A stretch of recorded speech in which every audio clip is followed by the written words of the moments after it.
بسم اللہ الرحمن الرحیم الحمد للہ رب العالمین والصلاة والسلام على خاتم الانبیاء وسید المرسلین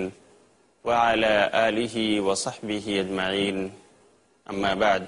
فقد قال اللہ تعالی فی القرآن المجید اعوذ باللہ من الشیطان الرجیم بسم اللہ الرحمن الرحیم الا لعنت اللہ علی الظالمین۔ معزز ناظرین کرام، اس سیریز میں ہم آج آپ کا پھر استقبال کرتے ہیں۔ السلام علیکم ورحمۃ اللہ وبرکاتہ۔ آج کی نشست میں آپ کو بتاؤں گا کہ بڑے بڑے گناہوں میں سے ایک یہ بھی ہے کہ کوئی انسان کسی کو لعنت و ملامت کرے جبکہ وہ اس کا مستحق نہیں۔ لعنت و ملامت یہ الفاظ ہماری سوسائٹی میں بہت سنے جاتے ہیں۔ ہمارے سماج میں جس راستے سے آپ کا گزر ہو، جس چوراہے پر آپ کھڑے ہو جائیے، وہاں آپ کو اگر کچھ آدمی جمع نظر آ رہے ہیں تو بہت ممکن ہے کہ اس طرح کے لعنت و ملامت کے الفاظ ان کی زبان سے آپ کو سننے ملیں۔ کبھی اس وجہ سے بھی کہ لوگوں کو اس کا شعور نہیں ہوتا ہے، اور کبھی ایسا بھی ہوتا ہے کہ لوگ جانتے ہیں لیکن طیش میں آ کر چونکہ اپنے مخالف کو، اپنے اپوزیشن کو وہ اپنا دشمن سمجھتے ہیں، اس لیے ان کے لیے ہر قسم کی لعنت ملامت کو روا سمجھتے ہیں۔ اس لیے میں آج کے اس ایپیسوڈ میں آپ کو بتاؤں گا کہ لعنت و ملامت کی جائز صورتیں کیا ہیں اور کس قسم کی لعنت بڑے بڑے گناہوں کی فہرست میں آتی ہے۔ لیکن میں آپ کو یاد دلاؤں کہ پچھلی نشست میں میری گفتگو جو آپ سے ہوئی تھی اس کا موضوع تھا غیبت، جس کے بارے میں نے آپ کو بتایا تھا کہ غیبت یہ بھی زبان سے سرزد ہونے والی ایک ایسی بڑی غلطی ہے کہ جس سے اگر یہاں توبہ نہ کر لی گئی اور جس کی غیبت کی گئی ہے اس سے معافی نہ مانگ لی گئی تو شاید یہ ہمارے لیے باعث ہلاکت ہو سکتی ہے، اور غیبت کرنے والا وہ اللہ کی وعید کا مستحق ہو سکتا ہے۔ آج آپ کے سامنے جو موضوع ہے وہ ہے لعنت و ملامت۔ حضرت ابن عمر رضی اللہ تعالیٰ عنہ کا وہ اثر جو ترمذی میں صحیح سند کے ساتھ مروی ہے، وہ کہتے ہیں کہ ایک مسلمان کا شیوا نہیں کہ وہ کسی کو لعنت اور ملامت کرتا پھرے، بلکہ ایک مسلمان کے لیے مناسب ہی نہیں کہ وہ لعنت کرے۔ نبی صلی اللہ علیہ وسلم نے کسی خاص شخص حتیٰ کہ کسی متعین جانور کو بھی لعنت و ملامت کرنے سے منع فرمایا ہے۔ ابو داؤد کتاب الادب اور باب فی اللعن کے اندر متعدد روایات ہیں، جن میں سے ایک روایت حضرت سمورہ بن جندب رضی اللہ تعالیٰ عنہ سے مروی ہے صحیح سند کے ساتھ۔ وہ کہتے ہیں کہ نبی صلی اللہ علیہ وسلم نے منع فرمایا ہے اس بات سے کہ کوئی انسان دوسرے کو نام لے کر یعنی بطور خاص لعنت و ملامت کرے کہ تم پر اللہ کا غضب ہو، تم پر اللہ کی لعنت ہو، تم جہنم میں جاؤ۔ اس طرح اللہ کے رسول صلی اللہ علیہ وسلم نے لعنت و ملامت کرنے سے منع فرمایا ہے۔ لعنت و ملامت کرنے کا معاملہ ایسا ہے کہ جس شخص کی یہ عادت پڑ جائے اور دنیا میں جو لوگوں کو قرض کرتا پھرے، ان کو لعنت و ملامت کا نشانہ بناتا رہے، تو خواہ وہ کتنی ہی نیکیاں کر لے، کتنی ہی بھلائیاں کر لے، قیامت میں اس کو ایک محرومی ہوگی۔ وہ یہ کہ امت محمدیہ کو یہ خصوصیت ہے کہ بہت سارے وہ مومن جو صالح اور نیک ہیں، پائس لوگ ہیں، قیامت کے دن وہ بہت دوسرے لوگوں کی سفارش کریں گے، ان کے کام آئیں گے۔ امت محمدیہ کی خصوصیت ہے۔ نبی صلی اللہ علیہ وسلم ان کو شفاعت عظمیٰ نصیب ہوگی، لیکن ان کے علاوہ بھی آپ کے بہت سارے امتی جو صالح اور نیک ہوں گے وہ دوسروں کے لیے سفارش کریں گے، یہ ثابت ہے۔ لیکن ایسا انسان، ایسا مومن جو اس دنیا میں لعنت و ملامت کرتا پھر رہا ہو، دوسروں کو ہر بات پر اپنے غضب کا نشانہ بناتا رہا ہو، تو اسے شفاعت سے محرومی ہوگی اور وہ دوسروں کی شفاعت نہیں کر سکے گا۔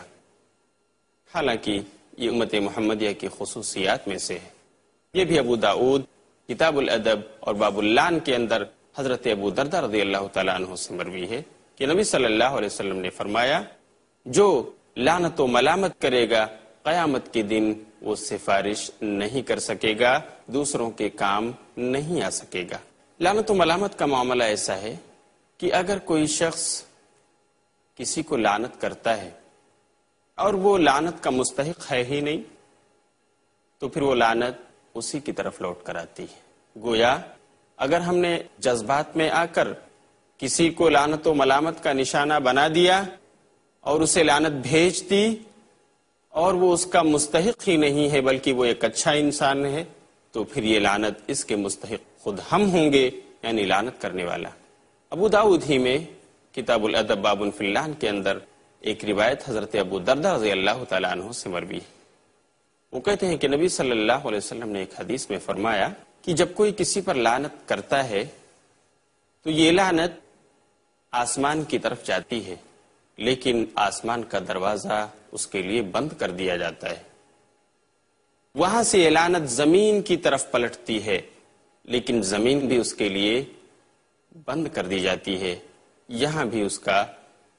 کوئی ٹھکانہ نہیں ملتا۔ تو پھر وہ لعنت اپنے دائیں اور بائیں گھومنے لگتی ہے، چکر لگاتی ہوئی تلاش کرتی ہے اس انسان کو جس کے لیے بھیجی گئی ہے۔ چنانچہ یہ لعنت اس انسان کے پاس پہنچتی ہے، لیکن جب وہ انسان اس کا مستحق نہیں ہوتا ہے تو پھر یہ لعنت اس کے پاس پلٹ کر آتی ہے جس نے اپنی زبان سے یہ لعنت کے الفاظ نکالے تھے، اور یہ لعنت اسی پر آ کر چسپاں ہو جاتی ہے اور اسی کو اپنا ٹھکانہ بنا لیتی ہے۔ یہ حدیث رسول ہے، لیکن اس حدیث کی سند ضعیف ہے، یعنی یہ کمزور روایت ہے سند کے اعتبار سے۔ البتہ جو اس کا متن ہے، معنی اور مفہوم ہے، یہ دوسری صحیح روایات سے بھی ثابت ہے، جیسا کہ ابو داؤد ہی کی دوسری روایت جو حضرت عبداللہ ابن عباس رضی اللہ تعالیٰ عنہ سے کتاب الادب اور باب فی اللعن میں مروی ہے، اس میں بھی معنی پایا جاتا ہے۔ حضرت ابن عباس کہتے ہیں، یہ صحیح روایت ہے کہ نبی صلی اللہ علیہ وسلم کی موجودگی میں تیز ہوا چلنے کی وجہ سے ایک انسان کی چادر اڑ گئی اور گر گئی۔ ہوا کا جھونکا آیا اور اس نے چادر کو اڑا کر گرا دیا۔ اس انسان کو غصہ آیا اور اس نے اس ہوا کے اوپر بھی لعنت بھیج دی، تجھ پر لعنت ہو اے ہوا۔ نبی صلی اللہ علیہ وسلم نے جب یہ بات سنی تو آپ نے فرمایا کہ ہوا پر لعنت مت بھیجو، یہ ہوا تو اللہ رب العالمین کے حکم کی فرما بردار ہے، یہ ہوا تو اللہ کے حکم کی تابع ہے، اللہ جیسا کہتا ہے ویسا یہ چلتی ہے، اس لیے یہ لعنت کی مستحق نہیں ہے، ہوا کو لعنت بھیجنے سے بچو۔ اور پھر آپ نے فرمایا کہ سن لو، جو کوئی کسی کو لعنت بھیجتا ہے اگر وہ شخص یا وہ چیز اس لعنت کی مستحق نہیں ٹھہرتی تو پھر یہ لعنت لوٹ کر اس انسان کے پاس آتی ہے جو خود لعنت بھیج رہا تھا، اور اسی پر آ کر چسپاں ہو جاتی ہے، اسی کو اپنا ٹھکانہ بنا لیتی ہے، اور وہی انسان جس نے لعنت بھیجا تھا وہی اس کا مستحق ہو جاتا ہے۔ یہ ہے لعنت کا معاملہ۔ اس لیے ہمارے معاشرے میں جو آج بہت عام ہے، تم پر اللہ کی لعنت ہو، تم پر اللہ کی غضب ہو، تم جہنم میں جاؤ، بات بات پر لوگ دوسروں کو طعنہ زنی کرتے اور لعنت و ملامت کا نشانہ بناتے ہیں۔ انہیں یہ لعنت کے الفاظ ادا کرنے سے پہلے سوچنا چاہیے کہ ایسا تو نہیں جس کی بابت میں یہ الفاظ ادا کر رہا ہوں، جس کے لیے میں لعنت کے الفاظ بھیج رہا ہوں، ایسا تو نہیں کہ وہ اس کا مستحق نہ ہو اور پھر نتیجتاً یہ لعنت مجھے پر واپس پلٹ کر چسپاں ہو جائے۔ اس لیے میرے دوستو، کسی خاص شخص کو، حتیٰ کہ کسی خاص جانور کو لعنت بھیجنا متعین طور پر اسلام میں جائز نہیں ہے۔ اسلام یہ ایک ایسا دین ہے جسے دین السماحہ کہا جاتا ہے۔ معاملات میں اگر کوئی تیکھی بات ہو جاتی ہے، آپ کے آپسی معاملات میں اگر کچھ تو میں ہو جاتی ہے تو ٹھیک ہے، تھوڑی دیر کے لیے آپ صبر کیجئے، اپنے آپ کو کنٹرول میں رکھیے، صبر و ضبط کا مظاہرہ کیجئے، اور پھر انشاءاللہ تھوڑی دیر کے بعد جب آپ کا موڈ فریش ہوگا اور آپ ٹھنڈے دماغ سے سوچیں گے تو آپ کو پتہ چلے گا کہ لعنت و ملامت جو میں کرنے جا رہا تھا یہ غلط ہوتا، کیونکہ وہ میرا ہی ساتھی ہے، میرا ہی بزنس پارٹنر ہے، میرا ہی پڑوسی ہے، بلکہ میرا ہی دوست ہے، تھوڑی سی غلطی ہو گئی تھی، وہ اس لائق تو نہیں کہ اس کو لعنت و ملامت کیا جائے۔ البتہ یہاں میں آپ کو ایک بات بتاؤں، نبی صلی اللہ علیہ وسلم سے بھی بعض احادیث میں لعنت و ملامت کرنا ثابت ہے، بعض قبائل کے لیے یا بعض لوگوں کے لیے خصوصی طور پر۔ تو اس سلسلے میں ممکن ہے کسی کے ذہن میں یہ سوال پیدا ہو کہ آخر نبی صلی اللہ علیہ وسلم لعنت و ملامت کیوں کرتے تھے؟ جب لعنت و ملامت کرنا گناہ کبیرہ ہے، کسی کو اپنی لعنت کا نشانہ بنانا، زید، عمر، بکر یا کسی کو اس کے نام کے ساتھ لعنت کرنا جب یہ گناہ کبیرہ ہے، تو نبی صلی اللہ علیہ وسلم نے آخر لعنت کیوں فرمائی ہے؟ نبی صلی اللہ علیہ وسلم سے بھی بعض دفعہ اس طرح غیظ و غضب کے عالم میں کچھ الفاظ ادا ہوئے ہیں جن سے لعنت و ملامت کا اظہار ہوتا ہے۔ تو ایسی تمام لعنت جو آپ کی زبان سے ادا ہوئی ہے، حدیث کے مطابق ثابت ہے کہ آپ صلی اللہ علیہ وسلم نے اپنے رب سے عہد کیا ہے کہ اے اللہ، اگر میں کسی اپنے مومن بندے کی بابت، کسی تیری مومنہ بندی کی بابت اپنی زبان سے ایسے الفاظ ادا کر دوں جو لعنت کے ہوں، تو اے اللہ تو اس کی وجہ سے، یا اللہ میری اس لعنت کو تو اس اپنے بندے یا اس اپنی بندی کے لیے پاکی، پاکیزگی اور اجر و ثواب کا ذریعہ بنا دے۔ چنانچہ امام مسلم رحمۃ اللہ علیہ نے متعدد احادیث اس سلسلے میں نقل کی ہیں، اور امام نووی نے مسلم کی تبویب کرتے ہوئے ایک باب ہی باندھا ہے، باب من لعنہ النبی صلی اللہ علیہ وسلم ولیس هو اہلا لها فہی لہ زکاۃ و اجر، جس کا مطلب ہے اس شخص کا باب اس بات کا کہ وہ شخص جس کو نبی صلی اللہ علیہ وسلم نے لعنت فرمائی اور وہ اس کا مستحق نہیں ہے، تو یہ لعنت اس انسان کے لیے پاکی، پاکیزگی، طہارت اور اجر و ثواب کا سبب ہے۔ حضرت عائشہ رضی اللہ تعالی عنہا سے ایک روایت مسلم ہی میں مروی ہے جو اس بات کی گواہی دیتی ہے۔ عائشہ کہتی ہیں کہ ایک بار نبی صلی اللہ علیہ وسلم کے پاس دو آدمی آئے، انہوں نے آپ سے کچھ گفتگو کرنا شروع کیا۔ گفتگو کے دوران نبی صلی اللہ علیہ وسلم غضبناک ہو گئے، بھڑک گئے۔ عائشہ کہتی ہیں مجھے نہیں معلوم کہ بات آپ سے کیا ہوئی، کس موضوع پر ہوئی اور کیا دونوں فریق نے کہا، لیکن میں نے آپ کے غیظ و غضب کو سنا۔ آپ اس قدر بپھرے ہوئے تھے کہ آپ نے ان دونوں آدمیوں کو اپنی لعنت کا بھی نشانہ بنایا اور ان کے لیے سخت الفاظ ادا کیے۔ چنانچہ عائشہ کہتی ہیں کہ جب وہ دونوں آدمی چلے گئے تو میں نے نبی صلی اللہ علیہ وسلم سے پوچھا کہ اللہ کے رسول، ان دونوں کو آپ کے یہاں سے کوئی خیر نہیں ملا؟ اللہ کے رسول نے پوچھا وہ کیا؟ عائشہ نے کہا کہ وہ بیچارے آئے تھے آپ کے پاس، لیکن آپ نے ان کو اپنے غیظ و غضب کا نشانہ بنایا، آپ نے ان پر لعنت بھیجی اور بیچارے وہ مایوس ہو کر چلے گئے، ان کو کوئی خیر نہیں ملا۔ تو آپ صلی اللہ علیہ وسلم نے فرمایا اے عائشہ، کیا آپ کو نہیں پتا کہ میں نے اپنے رب سے یہ شرط کی ہے کہ اے اللہ، میں اپنے کسی بھائی کو، میں کسی صاحب ایمان کو اگر لعنت و ملامت کر دوں، کیونکہ میں ایک انسان ہوں، جس طرح غصہ انسانوں کو آتا ہے مجھے بھی آ سکتا ہے، تو اگر میں غیظ و غضب میں آ کر، غصے میں آ کر کسی مومن یا کسی مومنہ کو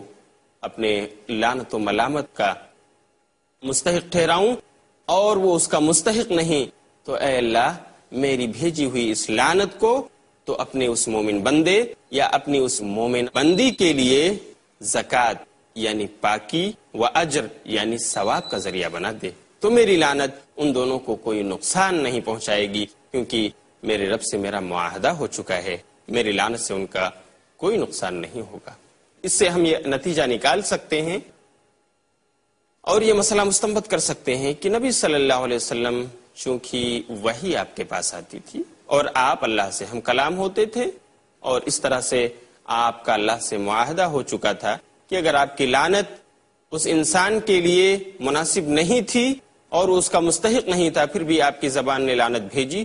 تو وہ ان کے لیے اجر اور پاکی کا ذریعہ ہوگا. لیکن ایک عام انسان چونکہ وہ اس کا اللہ سے ایسا کوئی معاہدہ نہیں ہے، اس کی پہنچ وہ نہیں ہے جو نبی صلی اللہ علیہ وسلم کی ہے، ایسی کوئی شرط اس بندے سے اللہ کی نہیں ہے، تو پھر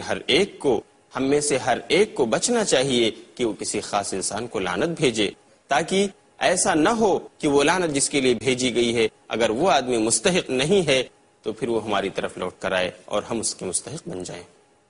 اس طرح لعنت یہ ایک بہت ہی مخیف چیز ہے، یہ ایک ایسی زبان کی برائی ہے جس سے انسانوں کو احتیاط کرنا چاہیے. پیارے ناظرین، ہماری بھی آپ سے یہی گزارش ہوگی کہ اگر یہ پیغام پیس ٹی وی کے تھرو آپ کو ملتا ہے تو آپ اپنے آپ کو چوکنا کر لیجئے، آپ متنبہ ہو جائیے کہ یہ چھوٹی چھوٹی غلطیاں جسے ہم غلطی نہیں سمجھتے، ایسا نہ ہو کہ ہم نہ جانتے ہوئے اسے ادا کر لیں اور یہ چیز ہمارے لیے جہنم میں جانے کا سبب ہو جائے. اس سے پہلے ہمیں اپنا حساب کر لینا چاہیے کہ ہم نے کیا کھویا ہے اور ہم فیوچر میں کیا کچھ پا سکتے ہیں. لعنت کرنا کسی متعین انسان کو، حتیٰ کہ کسی متعین جانور کو، یہ اسلام میں ناجائز اور حرام ہے، جس کی وجہ یہ ہے کہ اگر وہ انسان یا وہ جانور اس لعنت کا مستحق نہیں ہوگا تو پھر وہ لعنت اس لعنت کرنے والے کے پاس پلٹ کر آئے گی اور اسی پر چسپاں ہو جائے گی، نتیجتاً وہی اس لعنت کا مستحق ہو جائے گا جو کچھ اس نے اپنی زبان سے نکالا. البتہ لعنت جائز ہے کسی خاص انسان کو نہ کرتے ہوئے، کسی خاص جانور کو نشانہ نہ بناتے ہوئے، خاص گروہ کو جو ان برائیوں میں مبتلا ہیں، ان برے عقیدوں میں مبتلا ہیں، جائز ہے کہ لعنت بھیجا جائے. چنانچہ امام نووی نے اپنی کتاب ریاض الصالحین میں ایک باب ہی باندھا ہے، باب جوازی لعن اصحاب المعاصی غیر المعینین، یعنی اس بات کا بیان کہ جائز ہے لعنت کرنا ان گنہگاروں کو جن کا نام نہ لیا جائے، جن کو متعین طور پر نام سے نہ پکارا جائے، بلکہ ان کے ظلم یا ان کے اس گناہ کی روشنی میں کہ جو ایسا کرے وہ اللہ کی رحمت سے دور ہو. اس طرح سے لعنت و ملامت کرنا اسلام میں جائز ہے، جیسا کہ قرآن کی آیت بھی شہادت دیتی ہے. اللہ نے سورہ ہود سورت نمبر 11 اور آیت نمبر 18 میں ارشاد فرمایا ہے، الا لعنت اللہ علی الظالمین، سن لو اللہ کی لعنت ہے ظالموں کے اوپر. دیکھیے کسی خاص شخص کا، زید کا، عمر کا، بکر کا، فاطمہ اور زینب کا نام تو نہیں لیا گیا، البتہ اس آیت میں ایسے لوگوں کا تذکرہ ہے جو ظلم کرنے والے ہیں، وہ کوئی بھی ہوں، وہ زید، عمر، بکر ہوں یا فاطمہ اور مریم ہوں، جو بھی ایسا عمل کرے گا وہ اس لعنت کا مستحق ہوگا. نبی صلی اللہ علیہ وسلم نے بھی ایک حدیث جو متفق علیہ بخاری اور مسلم دونوں میں ذکر ہے، آپ نے مدینہ منورہ کا تذکرہ کرتے ہوئے فرمایا، من احدث فیہا حدثا او آوى فیہا محدثا فعلیہ لعنت اللہ والملائکۃ والناس اجمعین، کہ وہ شخص جو اس مدینے میں بدعت ایجاد کرے یا اس میں کسی بدعتی کو پناہ دے تو اس پر اللہ کی لعنت ہو، اس پر فرشتے